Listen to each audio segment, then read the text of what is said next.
Welcome to Little Bottles, Big Shifts, the ADHD wellness podcast for women. I'm Imelda, and each week I'll be bringing you bite-sized tips, real talk, and a dash of essential oil goodness to help you shift from frazzled to flourishing. So, let's get on with it, shall we? Enjoy the episode.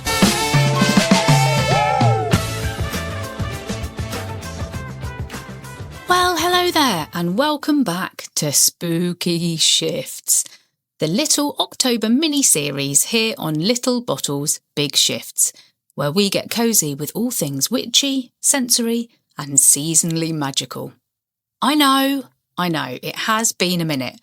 Life has been lifing quite a lot these past couple of weeks. Work's been crazy busy, and I've also developed a brand new hyperfocus.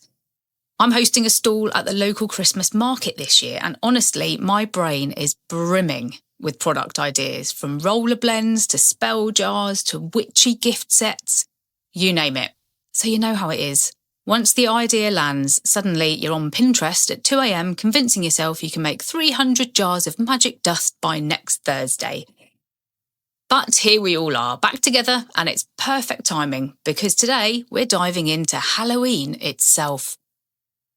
Now, as I've said before, I flippin' love Halloween, and I have done for as long as I can remember.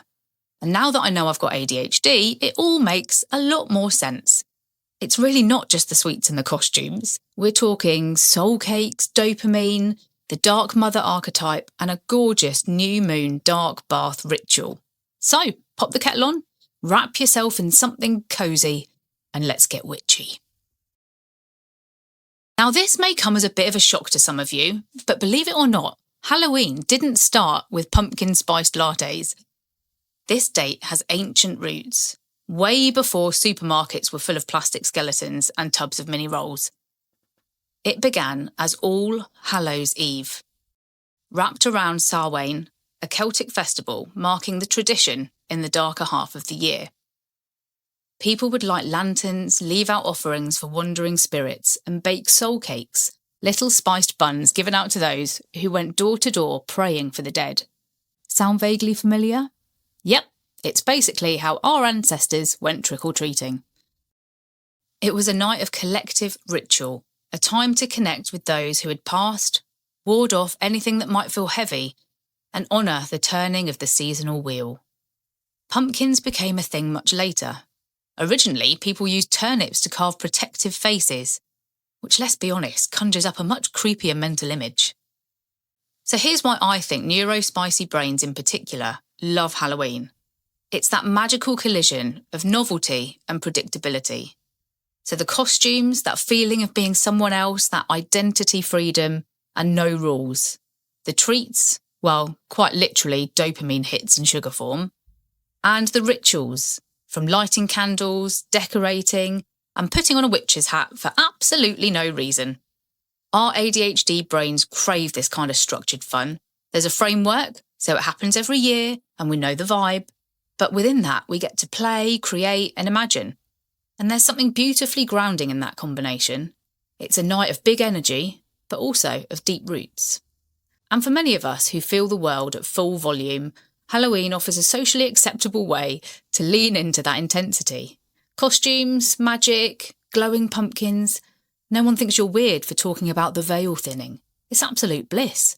And as a side note, I love the fact that I didn't actually have to raid the fancy dress box this year to help out at my daughter's school Halloween disco.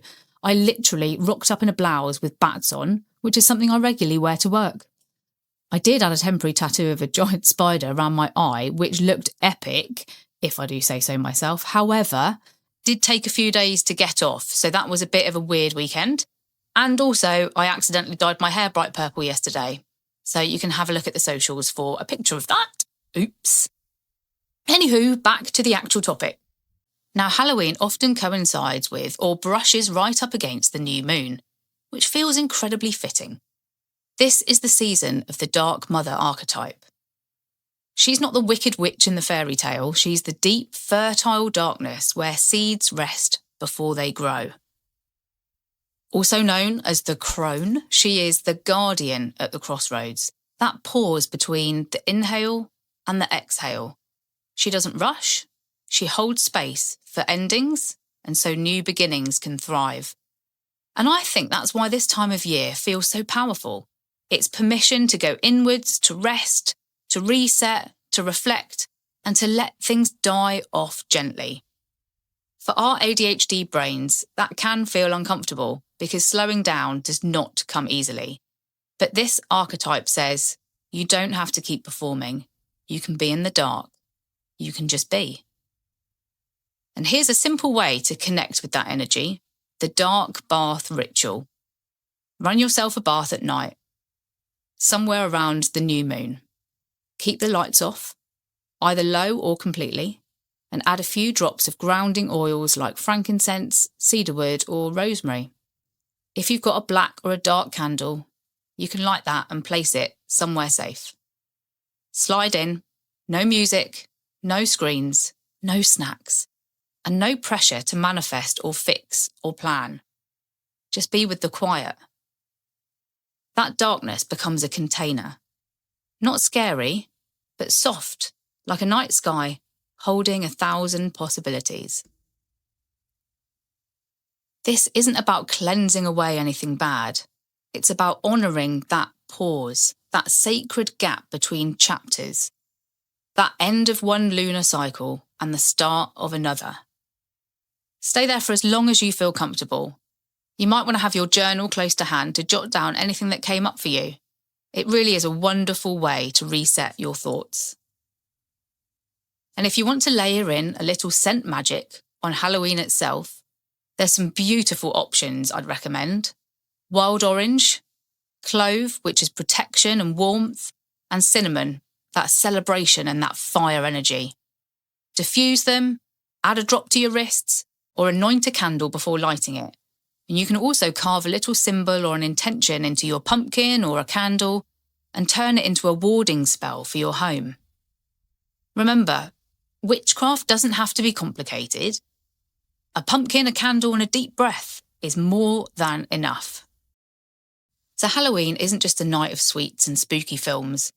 It's a celebration of our darkness and our light, our playfulness and our power. And for us neurospicy souls, it's a chance to find joy in ritual, safety in sensory play, and maybe a quiet moment to sit with the Dark Mother and remember that rest is sacred too. Thank you so much for joining me on this episode of Spooky Shifts. Until next time, stay witchy, stay warm, and don't forget to blow out your pumpkin before bed. Thank you so much for listening to this episode of Little Bottles, Big Shifts. I hope you found something within my ramblings helpful or inspiring. Remember, you're not alone on this journey. We're all navigating our own unique paths with ADHD, and sharing our stories can make all the difference. If you've enjoyed this episode, please consider subscribing so you never miss an update. It would also be amazing if you could spare a few minutes to leave a review. I'd love to hear your thoughts, questions, or topics you'd like me to cover. Also, feel free to connect with me on social media. And if you know of anyone who might find this podcast useful, please do share it with them. And more importantly, be gentle with yourself. Embrace your strengths, learn from your challenges, and remember, every step forward is progress, no matter how small. I look forward to sharing more insights and stories with you next time. Until then, take care and stay curious.